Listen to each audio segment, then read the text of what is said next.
Hey! Hello, welcome back to my podcast. I am Keely and this is my podcast, Ask Again Later. I just tried recording this a little bit ago, but my camera almost died, and if you don't know, I've been posting my literally one episode. I've posted the video version on YouTube, and my YouTube is Keekers POV, Keekers POV, and then the other version on the Ask Again Later pod on Spotify and Apple Podcasts and all that jazz.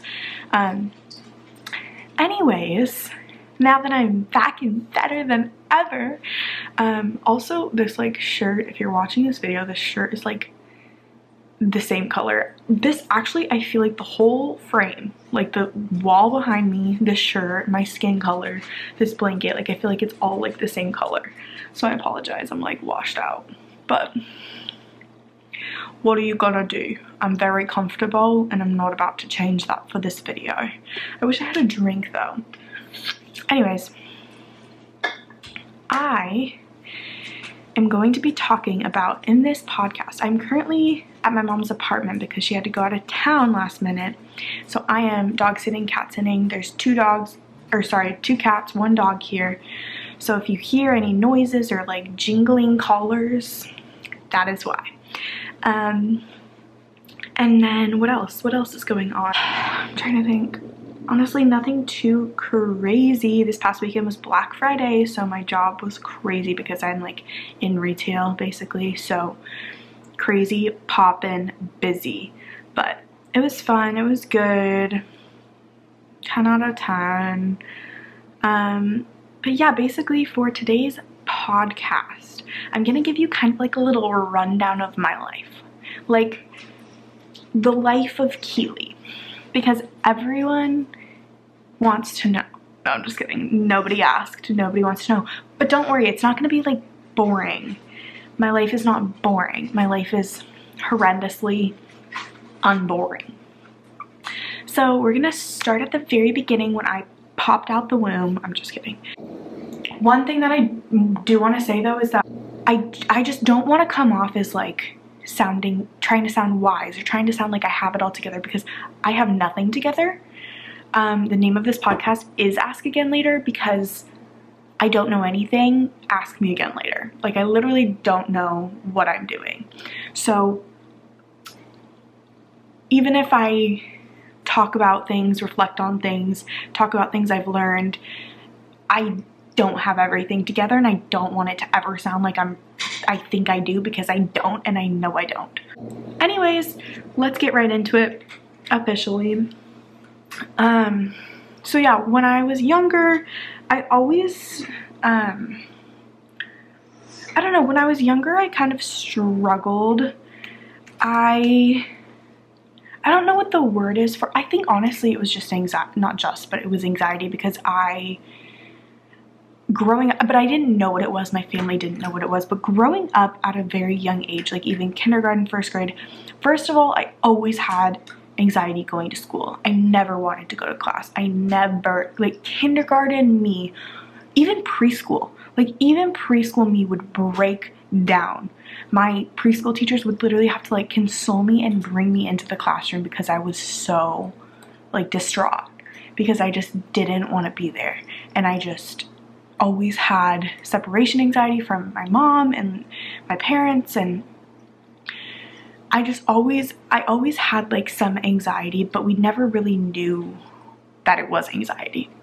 But yeah, growing up, school was one of the biggest things. I always thought I was sick because I would just didn't feel like I could go to school, and I just felt off, and I felt like I couldn't get myself to go. And my family, obviously that was very hard for them because it was their responsibility to get me to school and make sure I was learning and getting educated. But I was so anxious, I couldn't, and I felt sick and I didn't want to go. And this, I kid you not, is preschool through freshman year of high school. It was bad, and we never really realized what it was. And on top of that, another example just growing up is that I would always get very nervous about like making decisions. Like I could never make decisions well. And the biggest thing was like, if I was out at a store with my mom when I was like, let's say 8 years old, and she would let me pick out like a book, maybe, I would sit there for like an hour, genuinely like an hour or more, trying to narrow down the book I wanted because I got so overwhelmed by the options and I could not choose. And it's just all of these little things that like added up to like, oh yeah, she like something's going on, you know? But we never really put it together.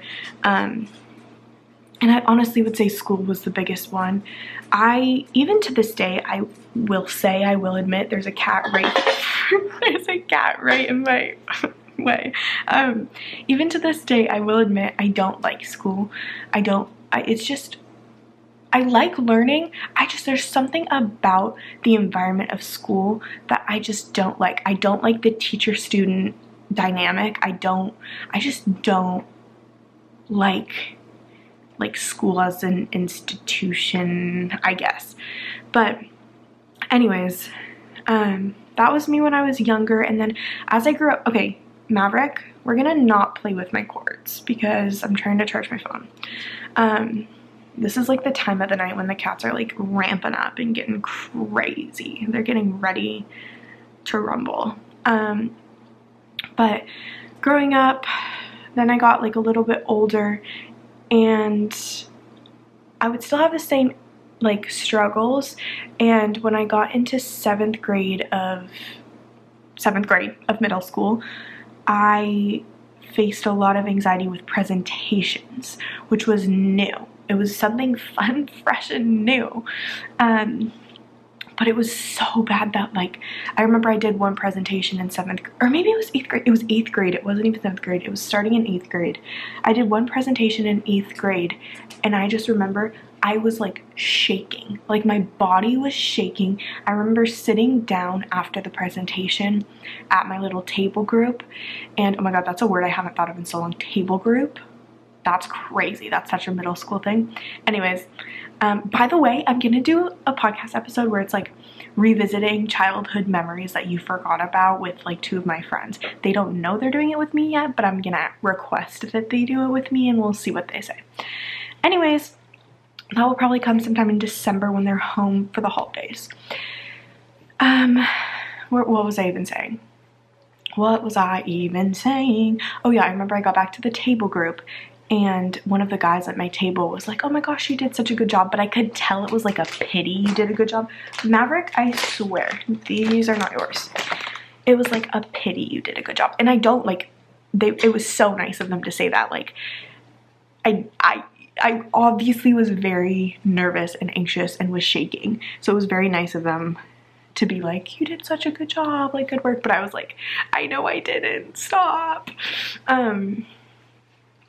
And then from then on, I just like could not do presentations. I could not do like, and a lot of people, it's the most frustrating thing. I will do another podcast episode where I like specifically talk about anxiety. I guess this is kind of this podcast, but I will do a separate podcast later on where I talk more just about anxiety specifically.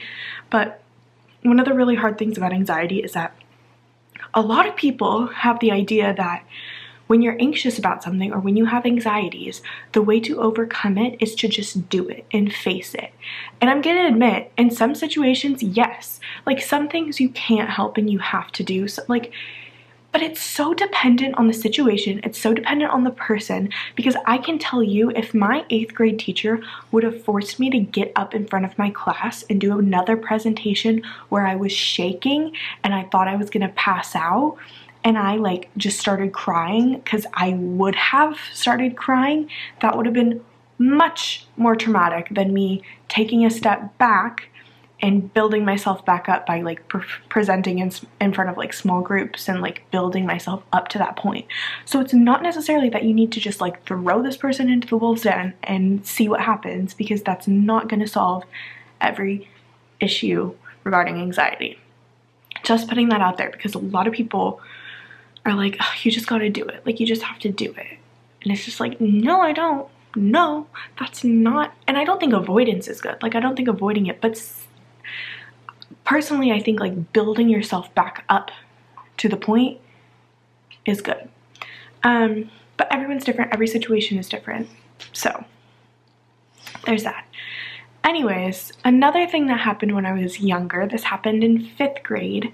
I think it was either going from the summer going from 4th to 5th grade or the summer going from 5th to 6th grade. I can't remember. I got very, very sick.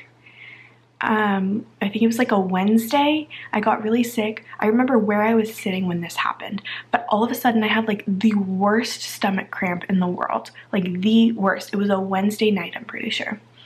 And worst stomach cramps ever. I remember I was sitting in a chair in our old house and I was watching Demi Lovato's, I think it was like Acuvue or whatever, the Contact video. Demi Lovato's, that video. I like vividly remember where I was sitting, what happened. My parents got home. I don't remember where they were, but they got home. I had an older brother, so he was probably like hanging out with me. Parents got home and I was just in such excruciating pain. That night, I fell asleep sitting up because I couldn't lay down because it hurt so bad. We thought I had like the stomach flu or something. And then the next day was Thursday. I think we called the doctor and they said like keep an eye on it. I don't exactly remember. I was just like throwing up, like the worst stomach pain in the world. Horrendous. Trigger warning, I guess. Sorry, I should have said that. Trigger warning about like throwing up, getting sick. I'm not gonna get graphic on anything, so just there's that. But I got very sick, and so Thursday came, Friday came. Friday afternoon, I was in so much pain. I had not laid down in the past like 72 hours because my stomach hurt so bad. I was falling asleep sitting up because it hurt so bad. I was like 9 years old, 10? 9 or 10? 9. I was 9. Yeah, I was 9 years old.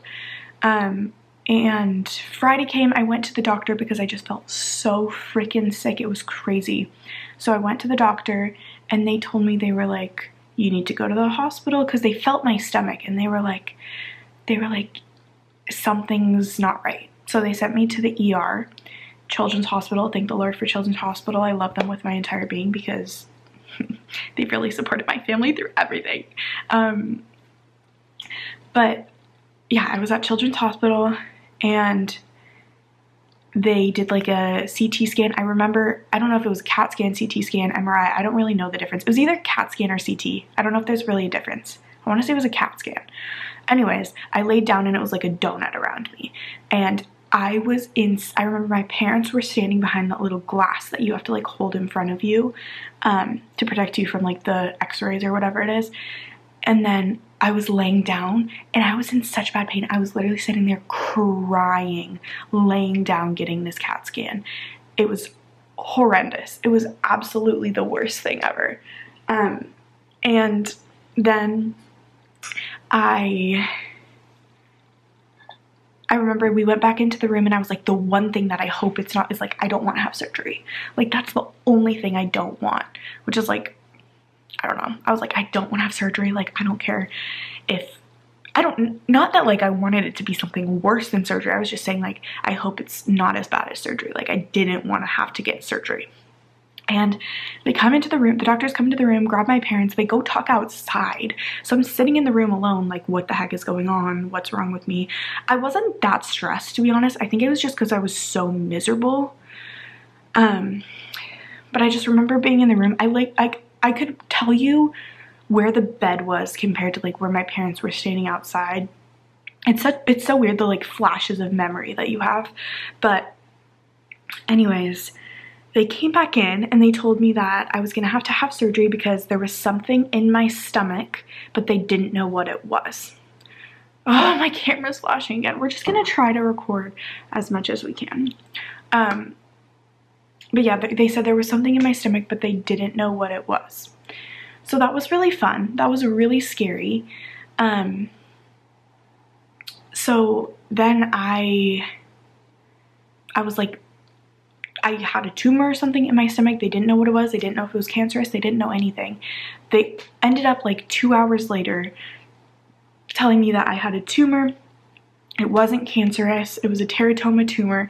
It was, I think, the size of a grapefruit is what they said, and it was in my stomach and had twisted my ovary. It got so big that it twisted my ovary. I ended up going immediately into surgery that night. This was Friday night. Immediately into surgery that night, and they took out my appendix, the tumor, and my left ovary. So much pain. They were like, that is probably the most, if not like one of the most painful things that I will ever experience, and hopefully. And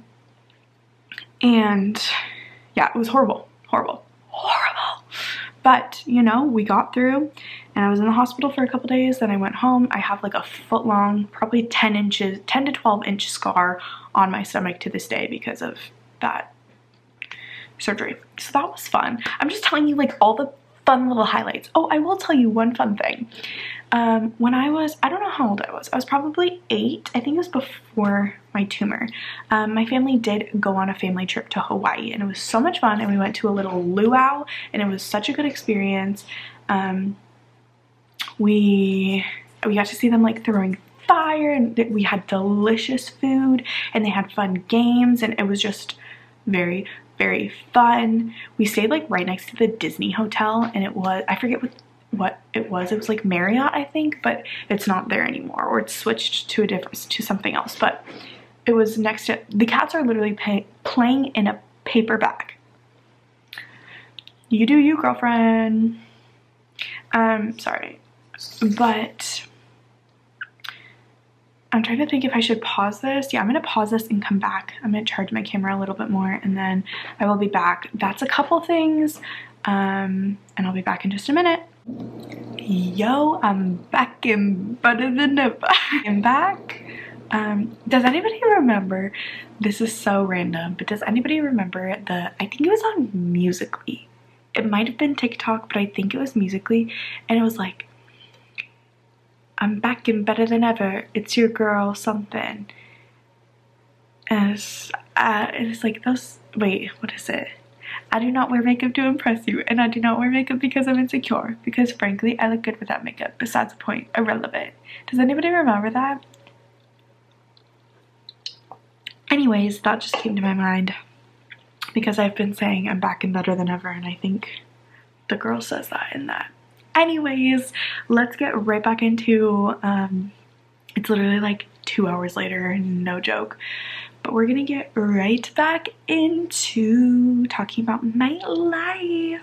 It's so weird talking, like it's literally 1:15 a.m. I need to go to bed, but it's very, excuse me, it's very weird talking in an empty apartment, like in the middle of the night, because I feel like I'm gonna wake people up, but I don't think anyone can really hear me. But it's tripping me out. Anyways, where were we? We just talked about all the fun stuff, like my tumor, my anxiety.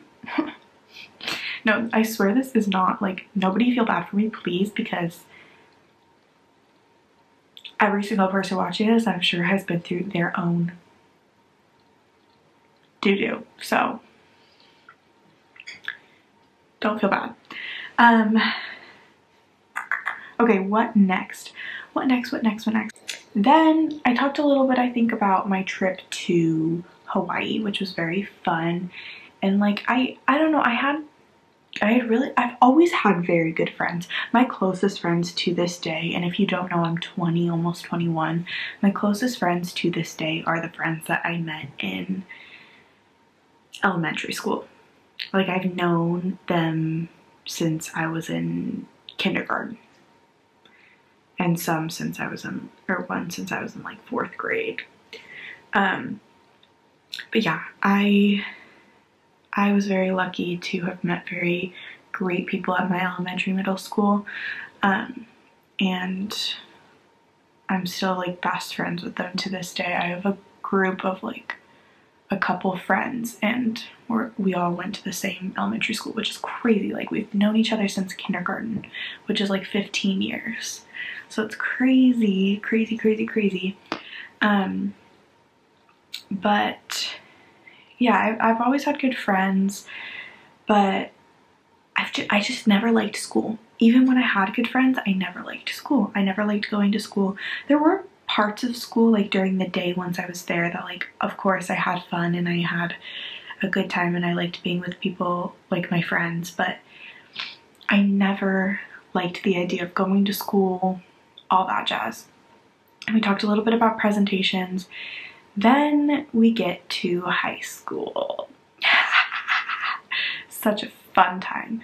So I started my high school year going, so basically, I don't know if this is how it works everywhere. I don't think it is, because I think a lot of people who go to public school go straight into just like the public high school in their area. I think that's how it works. I went to a private middle school, and so we had to apply to high school, or at least to private high schools. I don't know if there's an application for public high schools, or if you just know you're automatically gonna get in. I don't exactly know the process, but anyways, I applied to 3 high schools in my area. I'm just gonna give a little debrief on each of them. So there was one school that was boys and girls, like co-ed, whatever, is that even the word, co-ed?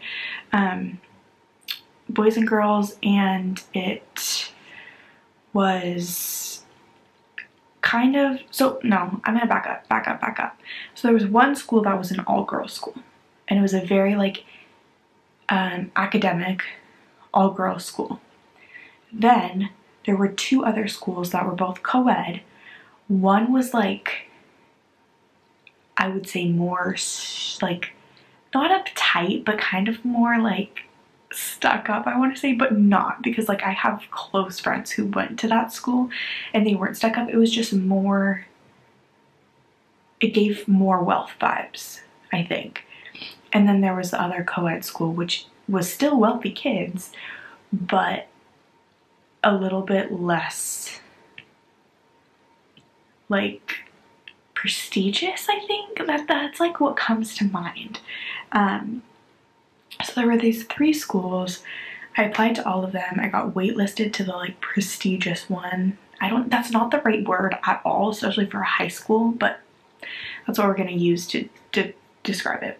And then I got accepted to the other co-ed school and the all-girls school. And it took me a while. Like, honestly, I toured all 3 of them. I don't know if this is a thing. Like, did anyone else? I don't think this was probably a thing for public schools, but like, why? I don't know why it was such a big deal, but like in 8th grade, it was a thing where we would go like shadow at these different high schools for the day. And it was actually really fun. Like, we'd go and just like walk around with a student for the day and see like what it was like to be at that school. And honestly, when I did that, the school I liked the best was the quote unquote prestigious school. But it was definitely the most expensive. All in all, I ended up going to the all-girls school.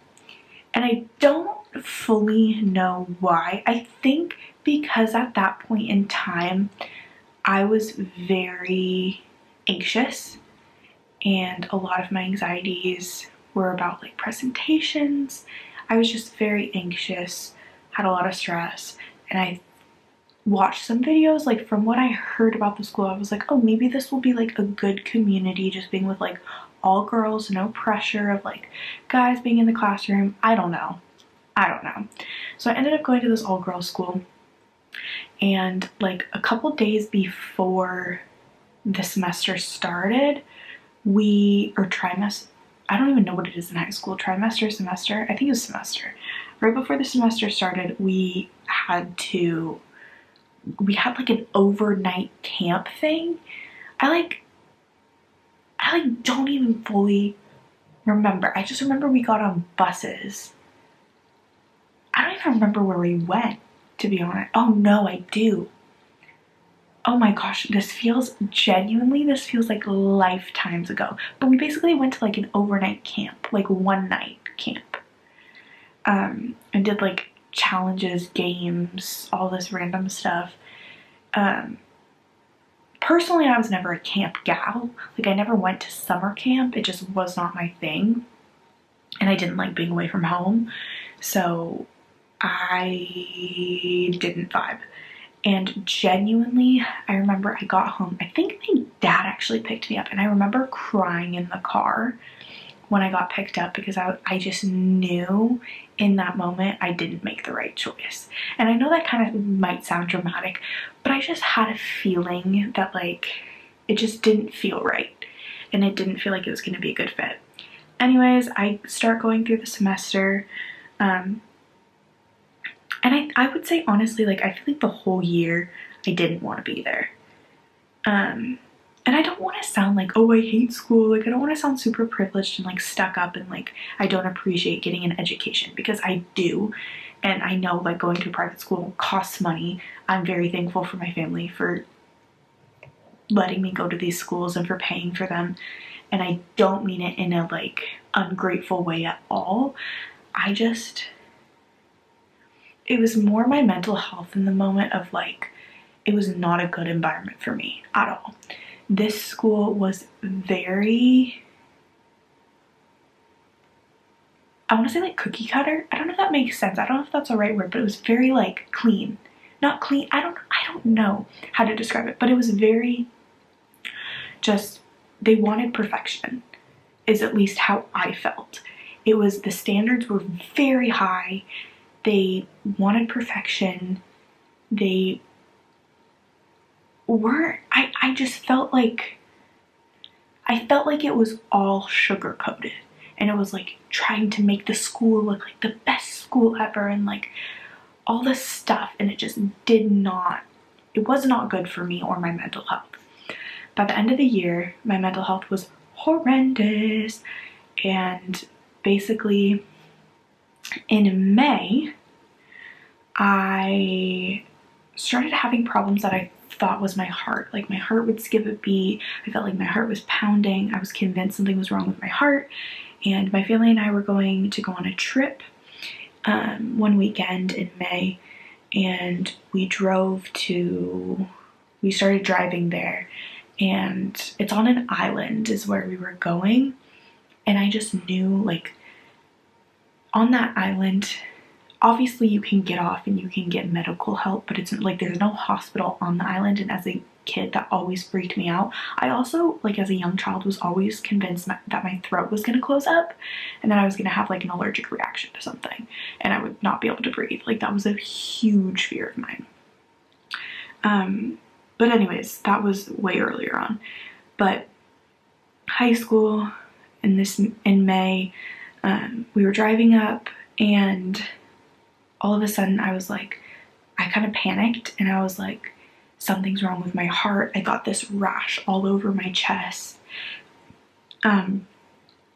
My hands and legs started tingling, and I wasn't hyperventilating. I wasn't like visibly worked up. I mean, I was, but not like I wasn't hyperventilating. I wasn't crying. I wasn't like there were no signs of like anxiety.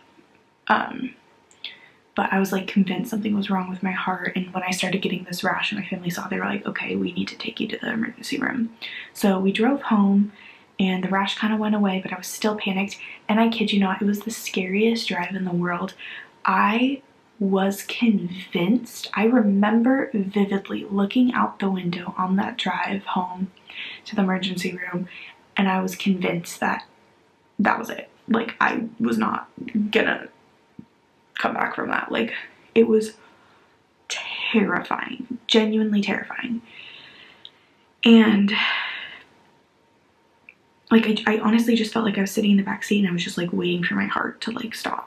Like so scary, so scary. And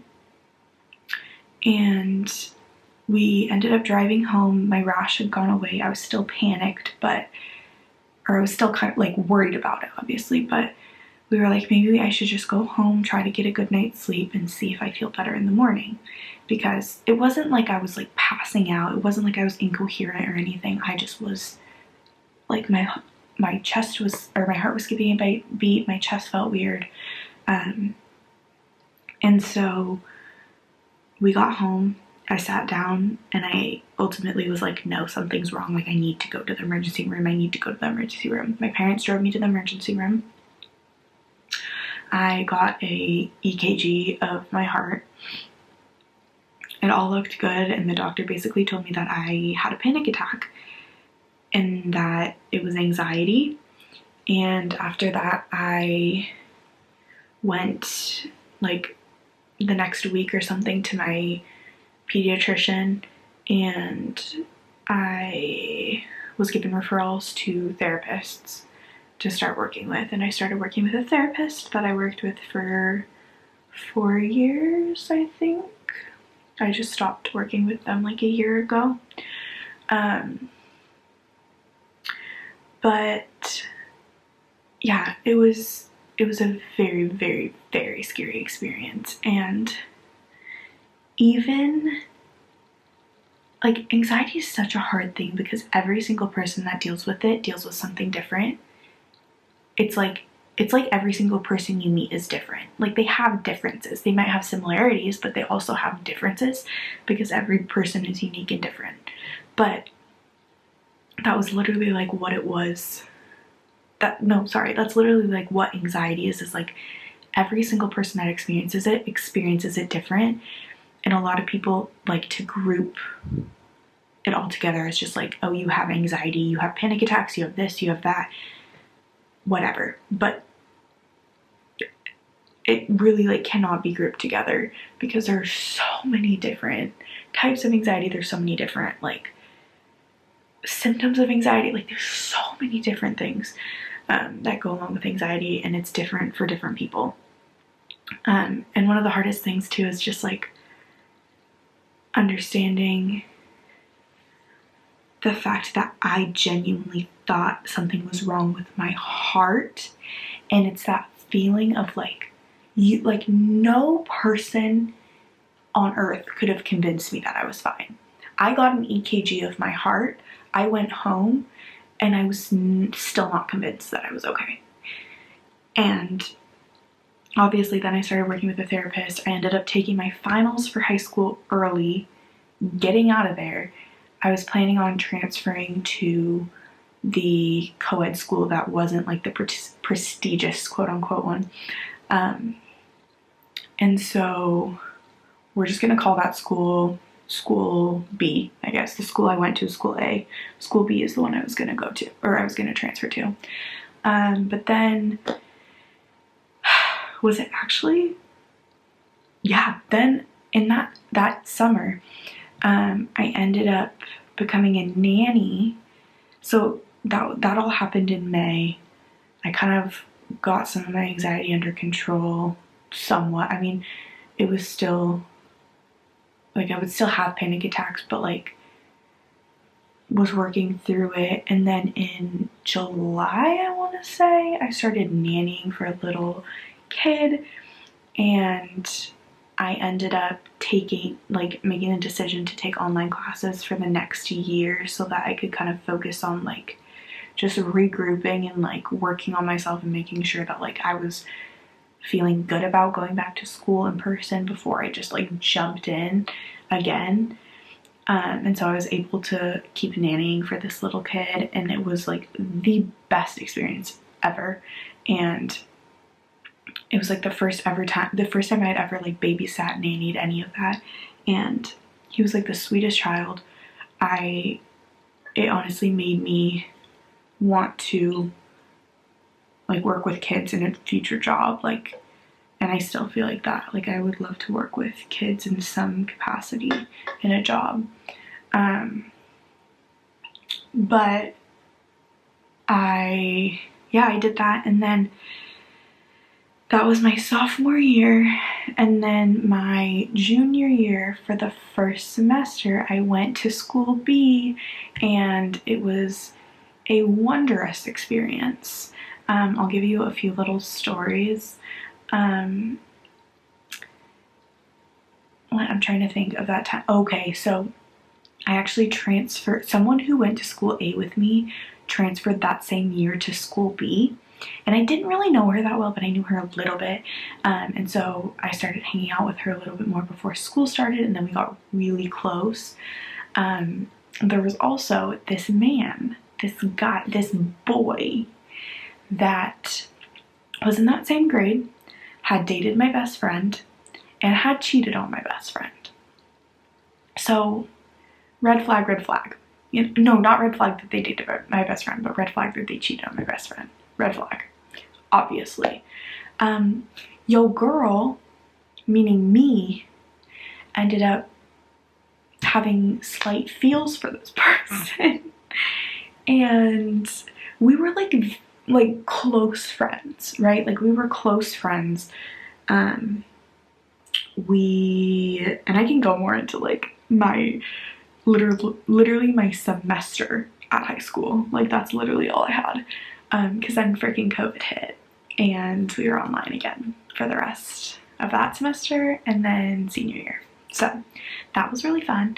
But that first semester of junior year was so much fun. There was one day, like I was just going out all the time, not like partying. I think I literally went to like 2 parties, maybe. Like when I say going out, I literally like, it was either a Tuesday or Thursday, like a school night, weeknight, and I went to the zoo, then I went bowling, then I went on a Ferris wheel, like all in one night on a school night, like just for fun. And it was like, I was just doing a lot of spontaneous things and it was a very fun semester. But back to this man. So basically just for a little fun story thrown in the mix with all the, trauma. No, I'm just kidding. I'm joking. I'm fine. I'm chilling. I'm good. Don't you see me? I'm fine. No, genuinely, like we're chilling, but this is a funny story. Well, not funny. Funny to look back on. But yeah, I was friends with this guy while he was dating my best friend. And I never like had feels anything. Like we were solely friends. And like he was very nice. Like we'd FaceTime. We were just friends, like good friends. And they broke up. We found out he cheated on her. And then we went into junior year. And he went to the school B. And my friend who had dated him moved to another state. And silly old little me, who had not been in a high school for like a year, decided, well, no, actually, to be fair, this man was flirty with every person he encountered. No hate, because like you do you, but like it was a lot. And I kind of, fell for the feels and I ended up liking this guy. And I knew he liked someone else, and that someone else was the other girl who transferred from school A to school B with me. And I was really close with the guy, and he would talk to me about liking this girl all the time. And there was one day when I literally just told him, I was like, I just have to tell you this. Like, I know you don't feel the same way, and I'm not expecting you to say anything. The only reason I'm bringing this up to you is to get it off my chest. I mean, obviously, like, little me was hoping that he'd be like, oh my gosh, same. But in reality, like, this was what I said, and this is the truth. I was just like, I like you, like, as more than a friend. Like, I really just, like, threw it all out there. Weirdly, like, I mean, I remember the response was nice. It was kind of what I was expecting, like, nice, but like, yeah, you're right, like, I do like this other girl. And weirdly, like, 2 weeks later and we were friends again. Like, I don't know, it was the weirdest year. And I just remember, like, another funny thing, I remember Like we were in a fight one time and I texted him and I was like, this isn't toxic, you are. And then I think I like blocked him. Like the amount of times, isn't it crazy like looking back on like little you or like younger you and you're like think about the little like immature things that you did and you're like, girl, you need to relax, like it's not that deep. Yeah, that was that. But like, girl, the amount of times I blocked this man and unblocked him and was like, I like you, just kidding, I'm gonna block you. Like, junior year me needed to relax is all I'm gonna say. But also not fully my fault, and this man's, I would say, played me slightly. So moving on from that, then COVID happened. And you know, not the best time, obviously, for many people. I remember the first time I was parked at a what's it called, Fred Meyer, and we were doing the like grocery pickup where you like park your car and then they come and fill your trunk up with your groceries that you ordered. And I remember seeing someone wearing a mask and I was like, oh my gosh, like why, like people are wearing masks like this. I mean, obviously I knew why, but I was like, what is going on? Like, what are we living in? And then for that next year, oh my gosh, I totally forgot a big thing is like a couple months after that surgery that I had on my stomach, I moved from my house that I grew up into, I moved from the house that I grew up in onto a boat, a 65-foot boat, which is where my dad and I still live. So yeah, that was kind of fun. No, that was actually, I really did not want to move onto that boat. I had attachment to the house, obviously because like I grew up there and I had memories there and I was young. It was a very like hard transition for me. I've also never liked to change. Never have, still don't. And then anyways, why did I bring that up? What was I talking about? Oh, COVID, because I was gonna say for COVID, my brother had been away at college and he moved home. So it was my dad, my mom, my brother, and me all on this boat with 3 dogs. I had just gotten my little lovely puppy Bruno. He's my best friend in the whole world. He's a little half Chihuahua, half pug, and I love him. But we, like, it was the 4 of us and 3 dogs living on this 65-foot boat, which if you don't know, which I could not envision, but a 65-foot boat, it's like big. Like we have a living room, kitchen, we have 3 bedrooms, 3 bathrooms, a den, and all of these rooms are like very quaint and small, but we did each have like our own space. It was just condensed and small. So yeah, for the next like year we didn't really leave. We were all together. I was doing classes online, and then at the end of my senior year was when like I was able to get the vaccine, and then my mom and I went to California and I'd finished all my classes. I was so happy, and we were on this trip, and then I went to college for a year in Portland, Oregon, and it was very fun. I really liked it, honestly. It was a really good experience and I'm glad I went.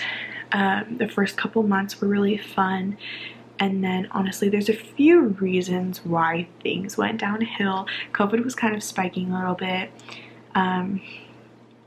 My therapy at this point wasn't helping me in the same way it did in the beginning, and I was becoming very reliant on it, and I didn't feel like it was helping me be stronger or make my own decisions. It was like I was using it as a crutch, and I kind of was like going backwards.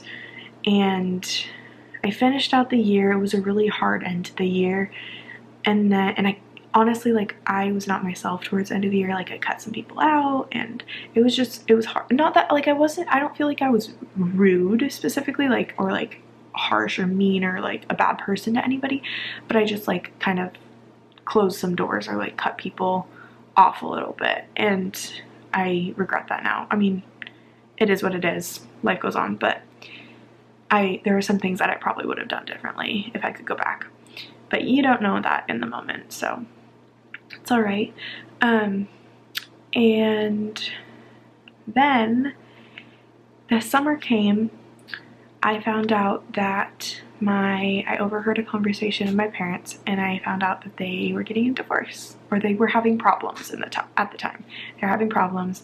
My mom was thinking of leaving, and I don't say that as like it's my mom's fault. I'm not even going to get into any of the details of the problems because it's not even my responsibility, my place, anything. My parents are both great people and I love them both. But that was hard. And then I went off to college for my second year and I was not in the mind frame. I had a very scary, very emotional episode of anxiety and depression mixed in one. Just not a good time. I'm not going to go into detail, but no bueno.